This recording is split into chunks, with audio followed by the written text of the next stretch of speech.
दोस्तों, पाकिस्तान का अल्लाह ही हाफिज़ है। वतनी अजीज़ की हालत इस वक्त लड़कती गेंद की ऐसी है जो ढलवान की जन्म तेज़ी से लड़कती जा रही है। मुल्क तेज़ी से तसादम की जाने बढ़ रहा है, लेकिन इम्पोर्टेड हुकूमत टस से मस होने को तैयार नहीं। सबको पता चल गया है कि ये सरकार वोटों से नहीं बल्कि अमेरिका के नोटों से बनाई गई। जबकि इम्पोर्टेड हुकूमत को माजरत मिली तो इन्होंने मदद के लिए गैर मुल्की ताकतों से दबाव डालवाना शुरू कर दिया। आर्मी चीफ का बैरून मुल्क एक अहम शख्सियत से रब्ता हुआ है। इसके साथ क्या बात हुई, किसने फ़ोन किया, इस सब पर आगे चल कर बात करेंगे। लेकिन इससे पहले बात करेंगे आले शरीफ की गुंडागर्दी की। इन लोगों ने खुलम खुला अंधेर नगरी मचा रखी है। शरीफ जिसे दिल चाहता है इसके खिलाफ पर्चे दे देते हैं, जिसे दिल चाहता है उसे उठवा देते हैं। लगता है कि मुल्क कोई बनाना रिपब्लिक है। ना इन लोगों को किसी कानून का डर है, ना ही आइन का खौफ। तहरीक इंसाफ के लॉन्ग मार्च से खौफ ज़दा हुक्मरानों की टांगें कांप रही हैं, क्योंकि इन्हें नहीं समझ आ रहा कि अवाम के समंदर को इस्लामाबाद आने से कैसे रोकें। तहरीक इंसाफ के रहनुमाओं की पकड़ धकड़ और गिरफ्तारियां शुरू हो चुकी हैं। दरअसल जब अमेरिका की मदद हो वहाँ ऐसा ही किया जाता है, लेकिन जैसे अवामी हिमायत हासिल हो, इसे लॉन्ग मार्च से कोई फ़र्क नहीं पड़ता। हमारे सामने की बात है कि इमरान खान के 4 साल दौरे इक़्तिदार में मौलाना फजल रहमान और बिलावल ने शहरी इक़्तिदार में पड़ाव किया। मरीम नवाज़ और हमजा शहबाज ने भी शार्ट मार्च लेकर आए, लेकिन मजाल है किसी शहर में कोई गिरफ्तारी हुई, किसी जगह पर कंटेनर लगाए गए हों या कायदीन की पकड़ दकड़ की गई हो। लेकिन इम्पोर्टेड हुकूमत को पता है कि वो आवाम से नहीं बल्कि अमेरिका की मदद से आए हैं, इसलिए इन्होंने पीटीआई रहनुमाओं की पकड़ दकड़ करना शुरू कर दी है। शेख रशीद हमाद अजहर के घर पर तो धावा बोला गया। असद उमर, बाबर अवान, फयाजुल हसन चौहान समेत कराची, रावलपिंडी, गुजरांवाला समेत कई शहरों में छापे मारे जा रहे हैं, लेकिन इनको नहीं पता कि जहां इनकी सोच ख़त्म होती है वहां से कप्तान की सोच शुरू होती है। इस हुक्मरान टोले के बारे में कहा जा रहा है कि ये ऐसा करेगी। कारकुन मुंतखब अरकान असम्बली को गिरफ्तार करना है, इंटरनेट बंद करना है, मोबाइल फ़ोन के सिग्नल्स बंद कर देने हैं, पेट्रोल शार्ट कर देना है। इसलिए इमरान खान ने कह दिया था कि सब लोग इन तमाम चीज़ों से न सिर्फ ख़बरदार और अलर्ट रहें बल्कि अशियाए ज़रूरिया का स्टॉक कर लें। यही वजह है कि शेख रशीद समेत तमाम पीटीआई के रहनुमा अंडरग्राउंड जा चुके हैं। कुछ लोग अपने रिश्तेदारों के घर मुंतकिल हो चुके हैं, ज़्यादातर इस्लामाबाद रावलपिंडी पहुँच चुके हैं। इसलिए हुकूमत की जन्म से रात गए मारे जाने वाले तमाम छापे और कार्रवाइयाँ महज वक्त का ज़या है, क्योंकि इन्हें इन कार्रवाइयों से कुछ भी नहीं मिलने वाला, बल्कि ये मज़ीद जितना अरसा इक़्तिदार में रहें इतना ही मुश्किल में रहेंगे। सियासी अदम इत्मीनान, मुआशत तबाह होने जा रही है। हुकूमत ने तहरीक इंसाफ के 350 रहनुमाओं की फहरिस्तें तैयार की हैं। CCPO को तमाम फहरिस्तें दी गई हैं।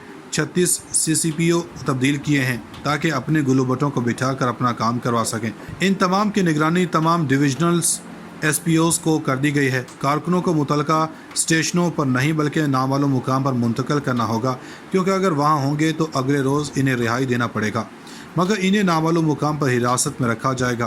तहरीक इंसाफ के लॉन्ग मार्च से निपटने के लिए दीगर सूबों से पुलिस मंगवा ली गई है। दीगर सूबों से बुलाए गए नफरी शहर इक़्तिदार में है।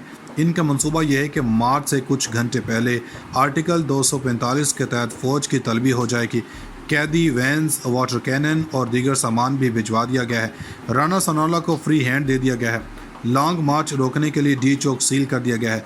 वहाँ कंटेनर्स लगाकर आने जाने का रास्ता मुकम्मल तौर पर बंद कर दिया गया। हुकूमत की जानब से पैगाम भेजा गया है कि वो श्रीनगर हाईवे तक महदूद रहें, वरना इनके खिलाफ ऑपरेशन किया जाएगा। अब जाहिर है कि वो मार धाड़ करेंगे, पुरअमन लोगों पर आंसू गैस बरसाएंगे, ख़वातीन और बुजुर्गों को डंडे मारेंगे और बाज ना आए तो गोलियां भी चलाएंगे। इनको नहीं मालूम कि इनकी गोलियां कम पड़ जाएंगी, लेकिन पाकिस्तान की हकीकी आज़ादी की खातिर अपने सीने पेश करने वालों की कमी नहीं आएगी। अगर फ़ौज तलब कर ली गई तो हुकूमत को खून से खेलने का मंसूबा धरे का धरे रह जाएगा। दोस्तों, उधर 2017 में तहरीक लब्बई के धरने में फ़ौज को कहा था कि इनके खिलाफ एक्शन लें, लेकिन पाक फ़ौज के सिपा सलार ने साफ इनकार कर दिया था। इन्होंने कहा था कि हम अपने लोगों पर गोलियां नहीं चला सकते। अब आगे चलते हैं कि हुकूमत ने अपनी दाल गलती ना देकर सऊदी अरब से मदद मांग ली है। आर्मी चीफ और सऊदी वली अहद के दरमियान रब्ता हुआ है। ये तो सबको मालूम है कि नवाज शरीफ ख़ानदान जब भी फंसता है सऊदी हुक्मरान आगे आ जाते हैं। जब नवाज शरीफ कैद थे तो सऊदी शाही की मुदाखलत पर परवेज़ मुशर्रफ को रिहाई मिली, जिसके बाद नवाज शरीफ शहबाज अपने ख़ानदान के साथ सऊदी अरब चले गए। हालांकि ये लोग उस वक्त मुआहदा करके और तहरीरी लिख कर गए, मगर फिर 2006 में मुआहदे की खिलाफ वर्जी की और लंदन चले गए। اور جہاں جا کر بے نظیر سے ملاقاتیں شروع کر دیں، پھر میثاق جمہوریت طے پایا۔ یہ ماضی تھی، اب پھر سعودی ولی عہد اور آرمی چیف کے درمیان رابطہ ہوا۔ ان میں دو چیزیں ہیں، دونوں رخ رکھ لیتے ہیں۔ آپ کے سامنے پہلا رخ یہ ہے کہ سعودی وزارت خارجہ نے جو خبر جاری کی، سعودی وزارت خارجہ کے جاری کیے گئے اعلامیے کے متعلق یہ کہ انہوں نے سعودی شاہ کے لیے نیک خواہشات کا پیغام دیا۔ سعودی عرب نے خیر سگالی کے جذبات پر آرمی چیف سے اظہار تشکر کیا۔ سعودی عرب کے ساتھ باتوں کا دوران تبادلہ خیال کیا گیا، لیکن پٹواریوں اور ان کے حامیوں کی جانب سے پروپیگنڈا کیا جا رہا ہے کہ عمران خان کا لانگ مارچ روکنے کے لیے سعودی ولی عہد بھی میدان میں آ گئے ہیں، اور ولی عہد نے دیوالیہ ہونے سے بچانے کے لیے پاکستان کو یقین دہانی کروا دی ہے۔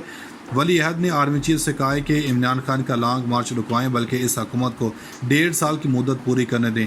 اب نون لیگیوں کی جانب سے شادیانے بجائے جا رہے ہیں، لیکن جو لوگ عمران خان کو جانتے ہیں وہ یہ بھی جانتے ہیں کہ وہ ایسے مطالبے کو تسلیم کرنے سے انکار کر دیتا ہے۔ وہ صرف اور صرف فرصت یا غلط کی بات کرتا ہے۔ وہ یہ کہتا ہے کہ اس کے ساتھ کون ہے کون نہیں۔ جو 9 اپریل کو جب رخصت ہوئے تو خان صاحب نے پوچھا کہ کیا پورے ملک میں راہ تو نہیں گیا، جو میرے خلاف تو نہیں ہے۔ جب حق اور باطل کی جنگ تنہا لڑنے کے لیے نکلا ہو، اسے کوئی نہیں روک سکتا۔ وہ لانگ مارچ سے پیچھے نہیں ہٹیں گے، نیوٹرلز کو غیر جانبدار چھوڑنا ہی ہوگی۔ اب آگے چلتے ہیں کہ حکومت نے اپنی دال گلتی نہ دے کر سعودی عرب سے مدد مانگ لی ہے۔ آرمی چیف اور سعودی ولی عہد کے درمیان رابطہ ہوا ہے۔ یہ تو سب کو معلوم ہے کہ نواز شریف خاندان جب بھی پھنستا ہے سعودی حکمران آگے آ جاتے ہیں۔ جب نواز شریف قید تھے تو سعودی شاہی کی مداخلت پر پرویز مشرف کو رہائی ملی، جس کے بعد نواز شریف شہباز اپنے خاندان کے ساتھ سعودی عرب چلے گئے۔ حالانکہ یہ لوگ اس وقت معاہدہ کر کے اور تحریری لکھ کر گئے، مگر پھر 2006 میں معاہدے کی خلاف ورزی کی اور لندن چلے گئے، اور جہاں جا کر بے نظیر سے ملاقاتیں شروع کر دیں، پھر میثاق جمہوریت طے پایا۔ یہ ماضی تھی، اب پھر سعودی ولی عہد اور آرمی چیف کے درمیان رابطہ ہوا۔ ان میں دو چیزیں ہیں، دونوں رخ رکھ لیتے ہیں۔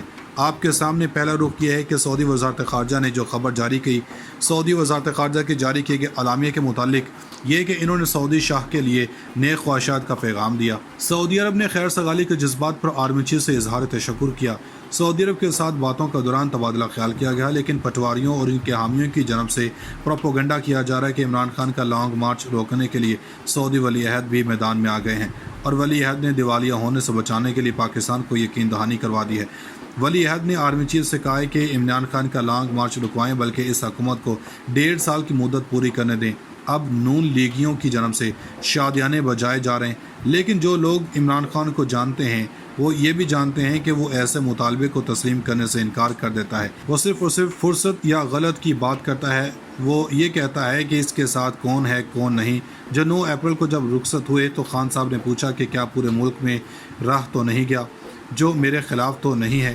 جب حق اور باطل کی جنگ تنہا لڑنے کے لیے نکلا ہو، اسے کوئی نہیں روک سکتا۔ وہ لانگ مارچ سے پیچھے نہیں ہٹیں گے، نیوٹرلز کو غیر جانبدار چھوڑنا ہی ہوگی۔